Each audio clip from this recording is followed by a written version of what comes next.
নমস্কার বন্ধুরা, আমার কাছে অনেকেই জানতে চেয়েছিলেন তিরুপতি দর্শন কি করে করবেন। আজকে আমি এই ভিডিওটির মাধ্যমে আপনাদের সকল প্রশ্নের উত্তর দিয়ে দেবো। তিরুপতি দর্শনের জন্য আপনি ভারতবর্ষের যেখানেই থাকুন না কেন আপনাকে প্রথমে চলে আসতে হবে তিরুপতি রেলওয়ে স্টেশনে অথবা তিরুপতি এয়ারপোর্টেও আপনি আসতে পারেন। আমরা তিরুপতি দর্শনের স্পেশাল দর্শন টিকিট অনলাইনে বুক করেছিলাম। আসুন বন্ধুরা, এবার আপনাদেরকে আমি দেখিয়ে দিই যে কি করে অনলাইনে আপনি এই টিকিট বুক করবেন। প্রথমে গুগলে টিটিডি লিখবেন, টিটিডি লিখে এন্টার ক্লিক করবেন। তারপরে যে প্রথমেই যে লিঙ্কটি খুলবে তিরুমালা তিরুপতি দেবস্থানমস, এই লিঙ্কটিতে ক্লিক করবেন। এই লিঙ্কটি ক্লিক করলেই এরকম একটি খুলে যাবে পেজ। এই পেজটি খুলে গেলেই পেজের দেখবেন ডান দিকে এখানে রয়েছে স্পেশাল এন্ট্রি দর্শন টিকিট 300 টাকা। এটা for September 2024। It will be available for booking with effect from 24th June. অর্থাৎ জুন মাসে ওপেন হয়েছিল সেপ্টেম্বরের জন্য। তেমনি এখন যদি বুক করতে চান আপনি সেপ্টেম্বরেরটা পাবেন না, আপনি অক্টোবরেরটা পাবেন। অক্টোবরেরটা আবার কবে ওপেন হবে? 24th জুলাই 2024 হবে। অর্থাৎ যে মাসে বুক করবেন তার 3 মাস পরেই আপনি আবার দর্শন করতে পারবেন। যেমন এখানে রয়েছে জুন মাসে করলে আপনি সেপ্টেম্বরের জন্য পাবেন, তেমনি জুলাই মাসে করলে অক্টোবরের জন্য পাবেন। প্রত্যেক মাসে 24 তারিখ যখন খুলবে সকাল 10টার সময় খুলবে না, আপনি 9:55তেই লগ ইন করে চলে আসবেন।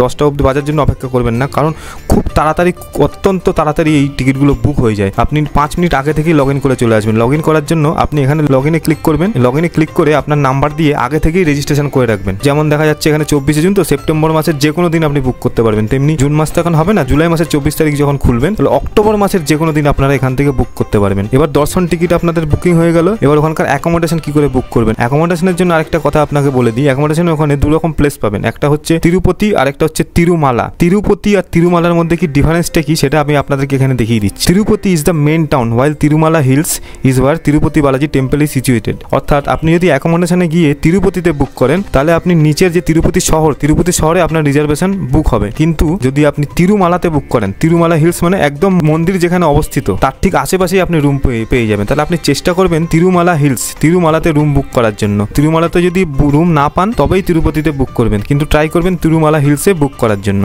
অ্যাকোমোডেশন বুক করার জন্য আগে আপনাকে টিকিট বুক করতে হবে। দর্শন টিকিট বুকিং ছাড়া আপনি অ্যাকোমোডেশনের কিন্তু রিজার্ভেশন পাবেন না, ঠিক আছে? দর্শন টিকিটটা আপনাকে আগেই বুক করতে হবে। তার জন্য আপনাকে যেতে হবে এই অনলাইন সার্ভিসে গিয়ে অ্যাকোমোডেশনে যেতে হবে। অ্যাকোমোডেশনে গিয়ে এই যেই নাম্বার দিয়ে টিকিট কেটেছিলেন সেই নাম্বার দিয়ে লগ ইন করে এখান থেকে অ্যাকোমোডেশন আপনাকে বুক করতে হবে। আমরা যেদিন বুক করেছিলাম সেদিন আমরা তিরুমালাতে পাইনি, কারণ তিরুমালাতে আগেই বুকিং হয়ে গিয়েছিল। তার জন্য আমরা তিরুপতিতে বুক করেছিলাম। তার জন্য আমরা নিচে অর্থাৎ তিরুপতি শহরেই আমরা ছিলাম। সেখান থেকে তিরুমালা যেতেও বাসে করে 1 ঘন্টা লাগে। এটা আপনারা এই ভিডিওর মাধ্যমে জানতে পারবেন। আরেকটা কথা, যেরকম ধরুন এখানে উদাহরণস্বরূপ আমি বলছি 24 জুন যেরকম ওপেন হয়েছিল সেপ্টেম্বর মাসের জন্য, তেমনি তো আগেই তো বলেছি, আরেকবার বলে দিচ্ছি, 24 জুলাইতে আবার সকাল 10টার সময় ওপেন হবে অক্টোবর মাসের জন্য। তো এটা সকাল 10টার সময় খোলে আপনার দর্শন টিকিট। কিন্তু যেটা অ্যাকোমোডেশন যেটা রয়েছে, অ্যাকোমোডেশনটা কিন্তু সকাল 10টায় খোলে না, অ্যাকোমোডেশনটা খোলে দুপুর 3টের সময়, ঠিক আছে? প্রথমে আপনি দর্শন টিকিট বুক করে দেবেন, তারপরে দুপুর 3টে বাজতে 5 মিনিট আগে অর্থাৎ 2:55তেই আপনি চলে আসবেন এই অ্যাকোমোডেশনে এসে অ্যাকোমোডেশনটা বুক করার জন্য। আর অ্যাকোমোডেশনটা তো আপনাকে বলেই দিলাম যে ট্রাই করবেন তিরুমালাতে বুক করার জন্য, তাহলে আপনি একবারে মন্দিরের পাশেই আপনি পেয়ে যাবেন থাকার জন্য ব্যবস্থা। আর তিরুমালা না হয় তাহলে বাধ্য হয়ে তিরুপতিতে থাকতে হবে। তিরুপতি মানে নিচে শহরে থাকতে হবে, যেখান থেকে তিরুমালা যেতে প্রায় 1 ঘন্টা সময় লাগে। আমি এখন আপনাদেরকে তিরুপতি রেলওয়ে স্টেশন থেকে তিরুপতি দর্শনে কি করে যাবেন সেটি দেখাচ্ছি। এটি হচ্ছে Tirupati railway station. Tirupati railway station থেকেই আপনি অটো পেয়ে যাবেন। যেহেতু আমরা তিরুমালাতে থাকার জন্য ব্যবস্থা বুক করতে পারিনি, তাই আমরা বাধ্য হয়ে তিরুপতিতেই হোটেল বুক করেছিলাম এবং এই হোটেলটি এখন আপনাদেরকে দেখাবো। তিরুপতি রেলওয়ে স্টেশন থেকে তিরুপতি রেস্ট হাউসটি মাত্র 2 কিলোমিটার দূরেই অবস্থিত এবং অটো ভাড়া আপনাদের কাছ থেকে নেবেন 100 টাকা মতো। যেহেতু আমরা নতুন এসেছি তাই আমাদের কাছ থেকে 120 টাকা নিয়েছে। পরে আমি জানতে পারলাম 80 থেকে 100 টাকার মধ্যে এখানে আপনি অটো পেয়ে যাবেন এবং ওলা থেকেও আপনারা অটো বুক করতে পারবেন। ওলাতে 70 থেকে 80 টাকা প্রাইস দেখাচ্ছিল। এই যে বন্ধুরা, আমরা এখন পৌঁছে গিয়েছি রেস্ট হাউসে নেমে সোজা একটুখানি এগিয়ে গিয়ে ডান দিকের বিল্ডিংটাতে চলে যাবেন এবং আপনারা অনলাইনে যে রেস্ট হাউসটি বুকিং করেছিলেন দয়া করে তার প্রিন্ট আউটটা নিয়ে আসবেন, কারণ ওই প্রিন্ট আউট থেকেই একটি QR কোড স্ক্যান করে আপনাদেরকে এই স্লিপটি দেবে। এই স্লিপটির বিশেষত্ব হলো আমরা টিকিটটি কেটেছিলাম 1800 টাকা দিয়ে, কিন্তু রেস্ট হাউসের নেট চার্জ হচ্ছে 900 টাকা। আপনি 1800 টাকা দিয়ে কেটেছেন, তার মধ্যে 900 টাকা করে সিকিউরিটি ডিপোজিট হিসেবে রেখে দেয়। আপনি যখন রুমটি ছাড়বেন এই স্লিপটি দেখালেই আপনাকে আবার 900 টাকা ফেরত দিয়ে দেবে, অর্থাৎ 900 টাকায় আপনি একটি রুম পেয়ে যাবেন। এবার এই ডান দিকের বিল্ডিং থেকে আপনাদের যেই এই কুপনটি সংগ্রহ করা হয়ে যাবে তখন বাদিকেই দেখবেন একটি বড় অ্যাকোমোডেশনের জন্য অনেকগুলো বিল্ডিং দাঁড়িয়ে রয়েছে, অনেকগুলো ব্লক রয়েছে। এই ব্লকের মধ্যেই আপনাকে যেতে হবে। এই ব্লকের গ্রাউন্ড ফ্লোরে রয়েছে আরেকটি কাউন্টার। সেই কাউন্টারে গিয়ে আপনাদেরকে দেওয়া যে স্লিপটি, সেই স্লিপটি যখন দেখাবেন তখন আপনাদেরকে দেওয়া হবে রুমের চাবিটি। রুমের চাবিটি নেওয়ার পরে আপনি লিফটের মধ্যে আপনার নির্দিষ্ট ফ্লোরে চলে যাবেন এবং আপনি আপনার রুমে পৌঁছে যাবেন। মাত্র 900 টাকা নেওয়া এই রুমটি অত্যন্ত সুন্দর এবং অত্যন্ত পরিষ্কার। দুটো বড় বড় বেড রয়েছে, মিনিমাম 4 থেকে 5 জন তো অনায়াসে এই রুমে থাকা যাবে। ঠিক আছে, সুন্দর একটি ব্যালকনি রয়েছে, ব্যালকনি থেকে বাইরেটা দেখা যাচ্ছে অত্যন্ত সুন্দর। এবং রুমের মধ্যে যে অ্যাটাচ বাথরুমও দেওয়া রয়েছে এবং জামাকাপড় পাল্টানোর জন্য আলাদা করেও একটি জায়গা দেওয়া রয়েছে, ওয়াশ বেসিন রয়েছে, 2 ধরনের বাথরুমের ব্যবস্থা রয়েছে। রুমে প্রবেশ করার পর আমরা সকলে সুন্দর করে এখানে ফ্রেশ হয়ে নিলাম। তারপরে আমরা জানতে পারি প্রথম যে বিল্ডিংয়ে এসে আমরা কুপনটি দেখিয়েছিলাম সেই বিল্ডিংয়েই নাকি দুপুরবেলায় বিনামূল্যে সকল দর্শনার্থীকে মধ্যাহ্ন ভোজনে অন্নপ্রসাদম দেওয়া হয়ে থাকে এবং এই প্রসাদ দেওয়া শুরু হয়ে যায় বেলা 12টা থেকে। তারপরে আর দেরি না করেই আমরা চটপট এগিয়ে যাই যেখানে অন্নপ্রসাদম দেওয়া হচ্ছিল। বিল্ডিংয়ের ফার্স্ট ফ্লোরে এই অন্নপ্রসাদমটি দেওয়া হচ্ছিল। সেখানে গিয়ে জুতো রাখার সুন্দর ব্যবস্থা রয়েছে, তাই আমরা জুতোটা রেখে হাত টাত ধুয়ে সঙ্গে সঙ্গে চলে যাই। ওখানে গিয়ে দেখি সবাইকে লাইনে দাঁড়াতে হচ্ছে এবং লাইনে দাঁড়িয়ে আপনাকে প্রসাদ গ্রহণ করতে হবে। লাইনে থেকে প্রথমে আপনাদেরকে দেওয়া হবে একটি কাগজের প্লেটটি দেওয়ার পরে আপনাকে সামনে এগিয়ে যেতে হবে। তারপরে সাম্বার রাইস অর্থাৎ খিচুড়ির মতো একটি প্রসাদ দেওয়া হবে। তারপরে একটুখানি সামনে এগিয়ে গেলে কার্ড রাইস অর্থাৎ দই ভাতের মতো একটি প্রসাদ দেওয়া হবে। তারপরে সামনে দেওয়া হচ্ছে এখানে সুন্দর একটি চাটনি। ব্যাস, এই 3টে আইটেম আপনাকে দেওয়া হবে। সুন্দর জলেরও ব্যবস্থা রয়েছে, আপনাকে জলও নিতে পারবেন এখান থেকে গ্লাসে করে। তারপরে অনেক সামনে রাখা রয়েছে টেবিল এবং চেয়ার। এই টেবিল চেয়ার যে পাতা রয়েছে এখানে বসে আপনি নিজের প্রসাদ গ্রহণ করতে পারবেন। প্রসাদ গ্রহণ করার পরেই আমরা এই বিল্ডিংয়ের নিচে চলে আসি, কারণ এই বিল্ডিংয়ের নিচের থেকেই এখান থেকে বাস ছাড়ছে তিরুপতি যাওয়ার জন্য অর্থাৎ তিরুমুলি পর্বতের উদ্দেশ্যে, যেখানে আমাদের তিরুপতি ভগবান বিরাজ করছেন। এখান থেকে বাসের টিকিট আপনারা কাটতে পারবেন। বাসের টিকিট আমরা কেটেছি 90 টাকা করে। এখানে একটি কথা আপনাদেরকে জানিয়ে রাখি, বাসের যদি ইন্ডিভিজুয়াল টিকিট কাটেন তাহলে সেই টিকিটের দাম নেবে 90 টাকা করে, কিন্তু যদি আপনারা 100তে অনেকগুলো টিকিট কাটেন তাহলে কিন্তু মাথাপিছু 80 টাকা করে এখান থেকে নিয়ে থাকে। এটি APSRTCর বাস, অন্ধ্রপ্রদেশের সরকারি বাস। এই নিচ থেকে উপরে পাহাড়ে ভগবানের কাছে যেতে প্রায় সময় লেগে যাবে 1 ঘন্টা। মাঝখানেই একটি চেকিংয়ের ব্যবস্থা রয়েছে। এখানে বাসে করে যদি আপনি যান, বাস থেকে আপনাকে নামিয়ে সম্পূর্ণরূপে চেকিং করা হবে এবং আপনার ব্যাগগুলোই স্ক্যান করা হবে। তাই দয়া করে ব্যাগের মধ্যে এমন কিছু নেবেন না যাতে আপনার ব্যাগটি চেকিংয়ে ফেসে যায়, তাহলে কিন্তু আবার উপর থেকে নিচেও পাঠিয়ে দিতে পারে। তাই এখানে যখন আসবেন, ঠিকঠাক জিনিসপত্র নিয়েই আসবেন। চেকিংয়ের পরে আপনাকে আবার বাসে উঠে গন্তব্যস্থলের দিকে এগিয়ে যেতে হবে। বাসটি আপনাকে ওখান থেকে রামবাগিচা নামক একটি বাস স্ট্যান্ডে ওখানে নামিয়ে দেবে। ওটাই ওখানকার শেষ বাস স্ট্যান্ড। অনেক কারণে সেদিন বাসটি আমাদের সম্পূর্ণ বাস স্ট্যান্ডে না গিয়ে একটুখানি পিছনেই থামিয়ে দেয়। তারপরে ওখান থেকে আমরা কিছু দূর হেঁটে হেঁটে চলে যাই, মোটামুটি 500 মিটার মতন। 500 মিটার মতো এগিয়ে গেলেই আমরা রামবাগিচা বাস স্ট্যান্ডে পৌঁছে যাই। সেই বাস স্ট্যান্ড থেকেই আমরা একটি ট্যাক্সি ভাড়া করে নিই, কারণ আমাদের মধ্যে একজন দর্শনার্থী ভগবানকে নিজের চুল উৎসর্গ করতে চেয়েছিলেন। তাই যেখানে চুল দান করা হয় সেই জায়গাটায় আমাদেরকে এই ট্যাক্সি ড্রাইভারটি পৌঁছে দেয়। তার জন্য আমাদের কাছ থেকে ট্যাক্সি ড্রাইভারটি নিয়ে নেয় 150 টাকা। আমাদের সাথী দর্শনার্থী যখন ওখানে চুল দান করতে ব্যস্ত ছিল তখন আমাদের নাকে ভেসে আসে সুস্বাদু এবং সুন্দর চাউমিনের গন্ধ। তাই আমরা আর দেরি না করে চটপট চলে যাই চাউমিনের দোকানে, আর কাকার দোকান থেকে 1 প্লেট চাউমিন অর্ডার করে দুজনে মিলে সুন্দর করে লাল লাল সস দিয়ে খেতে থাকি।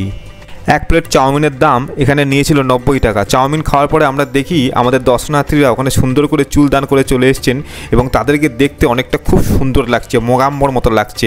তারপর আমরা দর্শনার্থীকে নিয়ে এগিয়ে যাই এবং সামনে গিয়ে দেখি একটা জেঠু মাথায় টিকা লাগাচ্ছেন। আমরা ভাবলাম মনে হয় বিনামূল্যে, তারপরে বললেন না কোনো কিছু বিনামূল্যে নেই, একটি টিকা লাগাতে আপনার কাছ থেকে নেওয়া হবে 10 টাকা করে।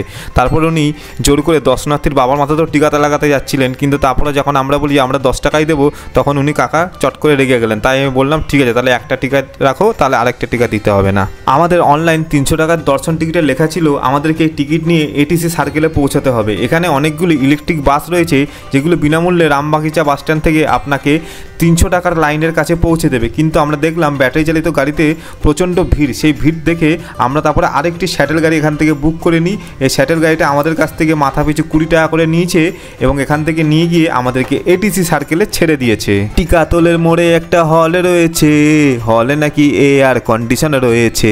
এই ATC সার্কেল থেকেই 300 টাকার লাইনটি শুরু হচ্ছে। তিরুপতি দর্শনে এন্ট্রির জন্য আপনাকে কিন্তু সবসময় পাঞ্জাবি পায়জামা অথবা পাঞ্জাবি ধুতি এবং মহিলাদেরকে চুড়িদার, কুর্তি এবং শাড়ি পরতে হবে, এবং যদি কুর্তি চুড়িদার পরে তাহলে যেন মাথায় সেই চুন্নিটা তারা দিয়ে দেওয়া হয়। তাই জন্য আমরা এখানে এসে সাইডে গিয়ে দেখলাম এখানে জামা কাপড় বদলানোর জন্য সুব্যবস্থা রয়েছে।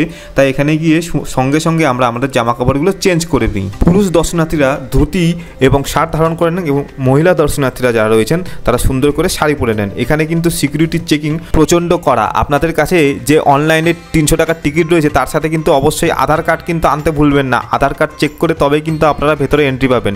মনে রাখবেন আধার কার্ড এবং টিকিট সবসময় নিজের হাতে রাখবেন। বুকিং হয়ে যাওয়ার পরেই আপনাকে এই খাঁচার মতো যে লাইন দেওয়ার জায়গাটি রয়েছে এখান থেকে আপনাকে এগিয়ে যেতে হবে। এই লাইনটি অনেক সময় দেখতে এরকম লাগে যে আমাদের যেরকম কলকাতায় দুর্গাপুজোর সময় যেরকম লাইন হয় না, বাঁশ দিয়ে যেরকম ঘেরা থাকে, এখানে বাঁশের জায়গায় এরকম স্ট্রাকচার করা রয়েছে, তার মধ্যে থেকে আপনাকে এগিয়ে যেতে হবে। এগিয়ে কিছু দূর যাওয়ার পরে আপনারা এমন একটি পয়েন্টে এসে পৌঁছাবেন যেখান থেকে সামনে আপনি আর মোবাইল ফোন বা আপনার কোনো লাগেজ এই সব কিছু আপনি সঙ্গে নিয়ে যেতে পারবেন না। কোনো রকম ইলেকট্রনিক ডিভাইস অথবা মোবাইল ক্যামেরা অথবা কোনো ডিএসএলআর ক্যামেরা জাতীয় জিনিসও কিন্তু আপনারা নিয়ে যেতে পারবেন না। তাহলে এই পয়েন্টের পরে কি হলো, ভেতরে আপনাকে আমি ক্যামেরার ভিডিওর মাধ্যমে তো দেখাতে পারবো না, তাই এর ভেতরে যখন আপনি পৌঁছে যাবেন তারপরেই আর কিছুক্ষণ লাইনে আপনাকে দাঁড়াতে হবে। আর যদি লাইনে দাঁড়াতে অসুবিধা হয় তাহলে এখানে বসার জন্যও সুন্দর ব্যবস্থা রয়েছে, জলের ব্যবস্থা রয়েছে এবং অ্যাটাচড পায়খানা বাথরুমেরও ব্যবস্থা রয়েছে। আপনাদের কোনো রকম অসুবিধা হবে না এই লাইনে যখন আপনারা দাঁড়াবেন, এবং অনেক ফ্যানও লাগানো রয়েছে, আপনাদের গরমও লাগবে না, কোনো রকম অসুবিধা নেই। তারপরে গিয়ে ভেতরে আপনি ভগবানকে দর্শন করে নেবেন। ভগবানের ওখানে বেশি গিয়ে কিন্তু ঠেলাঠেলি করার চেষ্টা করবেন না, ঠিক আছে? ভগবানের দর্শন হয়ে যাবেন, তারপরে আপনারা ওখান থেকে বাইরে বেরিয়ে চলে আসতে পারবেন। এই পয়েন্টটিতেই আপনাদের জুতো, ব্যাগ, লাগেজ, বিভিন্ন রকম সব রকম জিনিস যা আছে আপনি জমা দিয়ে দেবেন। তার সঙ্গে আপনাকে একটা স্লিপ দেওয়া হবে। মনে রাখবেন স্লিপটি কিন্তু হারাবেন না, কারণ ওই স্লিপটি দেখেই পরে আপনাকে আবার আপনার ব্যাগেজগুলো নিতে হবে। ব্যাগেজগুলো নেওয়ার জন্য আপনাকে আবার এখানে আসার দরকার নেই। ব্যাগেজ নেওয়ার জায়গায় আপনাদেরকে আমি একটু পরে দেখিয়ে দিচ্ছি ভিডিওতে। আর হ্যাঁ, আপনারা আপনাদের যে মানি পাস রয়েছে, মানি পাস ভেতরে নিয়ে যেতে পারবেন। ভগবানের দর্শন আপনাদেরকে দেখাতে পারলাম না কারণ ভেতরে ক্যামেরা অ্যালাউ নেই। তাই দর্শন হয়ে যাওয়ার পরে এই গেট থেকে বেরিয়ে এসে আপনি পেছন দিকটায় চলে আসবেন এবং PSC 4 যে বিল্ডিংটা রয়েছে সেই বিল্ডিংয়েই আপনি আপনার লাগেজগুলো পেয়ে যাবেন। আপনাকে যে স্লিপটি দেওয়া রয়েছে স্লিপের উপরে লেখা থাকবে যে PSC 4 বিল্ডিংয়ে যেতে হবে, আর কাউন্টার নম্বরটাও ওই স্লিপের মধ্যে রাখা থাকবে। সেই স্লিপটি দেখে এই যে সিঁড়ি দিয়ে সবাই যাচ্ছে না, এদিক থেকেই আপনি চলে যাবেন পেছন দিকটা, আরেকটুখানি সামনের দিকে এগিয়ে গেলেই আপনি পেয়ে যাবেন PSC 4 বিল্ডিং। আর হ্যাঁ, যখন মন্দির থেকে বেরোবেন না, ওখান থেকে বেরিয়ে এই বাদিকে লাড্ডু কাউন্টারটি রয়েছে, সেখান থেকে কিন্তু আপনি লাড্ডুটাও আপনার সংগ্রহ করে নেবেন। প্রত্যেকটি দর্শন টিকিটের সাথে একটি করে লাড্ডু বিনামূল্যে দেওয়া হয়। তারপরেও যদি আপনি অতিরিক্ত লাড্ডু কিনতে চান তাহলে প্রতিটি লাড্ডু 50 টাকা করে ধার্য করা হয়, ঠিক আছে? আপনি যতগুলো খুশি এখান থেকে লাড্ডুও কিনতে পারবেন। এবারে লাড্ডু নেওয়া হয়ে গেল, প্যাকেজ নেওয়া হয়ে গেল, মোবাইল নেওয়া হয়ে গেল। তারপরে মন্দির থেকে বেরিয়েই বাদিকের রাস্তা ধরে কিছু দূর এগিয়ে গেলে আপনারা এই বিল্ডিংটি পাবেন। এই বিল্ডিংয়ে আপনি প্রসাদম পেয়ে যাবেন। যদি আপনার রাত হয়ে যায় রাতের খাবার পাবেন, দুপুরবেলাতেও আপনি খাবার পাবেন এই বিল্ডিংয়ের মধ্যে পৌঁছে। গ্রাউন্ড ফ্লোর দিয়ে বিল্ডিংয়ে ঢুকেই দেখবেন সবার পেছন পেছন চলে আসবেন, দেখবেন সিঁড়ি দিয়ে সবাই উপরের দিকে চলে আসছে, ঠিক আছে? উপরের দিকে চলে আসলেই আপনি এই বড় হলটি পেয়ে যাবেন যেখানে সবাই ভগবানের প্রসাদ গ্রহণ করছে, ঠিক আছে? এখানে বসার সুব্যবস্থা রয়েছে এবং ফ্যান লাগানো রয়েছে এবং হাত দেওয়ার জায়গা রয়েছে, জলেরও ব্যবস্থা রয়েছে। তাই সবাই যেদিকে যাচ্ছে সেদিকে এগিয়ে যাবেন। আর তাছাড়াও এখানে প্রচুর ভলেন্টিয়ার রয়েছে, তাদেরকে জিজ্ঞেস করলেও তারাও বলে দেবে আপনাকে কোথা থেকে কীভাবে খাবার গ্রহণ করতে হবে। প্রথমে হাত ধুয়ে নেবেন, তারপর এখান থেকে থালা নিয়ে নেবেন। থালা নিয়ে একটুখানি এগিয়ে গেলে আপনাদেরকে দেওয়া হবে সাম্বার রাইস ধরনের একটা জিনিস, ওটা একটা খিচুড়ি মতো দেখতে।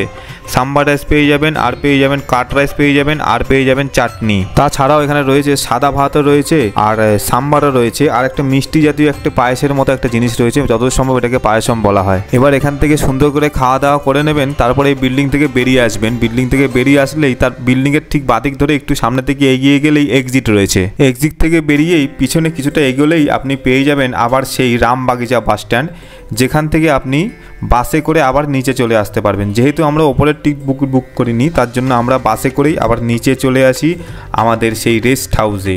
আর যদি আপনারা উপরে হোটেল বুক করেন তাহলে আপনারা উপরেই থেকে যেতে পারেন এবং পরের দিন সকালে আবার ফিরে আসতে পারেন রেলওয়ে স্টেশন অথবা এয়ারপোর্টের মাধ্যমে নিজের ঘরে। ধন্যবাদ বন্ধুরা এতক্ষণ ধরে ভিডিওটি দেখার জন্য। দয়া করে ভিডিওটি লাইক করবেন, কমেন্ট করবেন এবং শেয়ার করবেন। এই ভিডিওটি বানাতে আমার সত্যিই প্রচণ্ড পরিমাণে কষ্ট হয়েছে এবং 2 দিন লেগে গেছে ভিডিওটা এডিট করে সম্পূর্ণ আপনাদের কাছে প্রতিস্থাপন করতে। তাই আপনাদেরকে আরেকবার করে অনুরোধ করছি, দয়া করে ভিডিওতে লাইক করবেন, কমেন্ট করবেন, চ্যানেলটি সাবস্ক্রাইব করবেন, ফেসবুকে ভিডিওটি দেখলে ফলো করে দেবেন। ধন্যবাদ বন্ধুরা।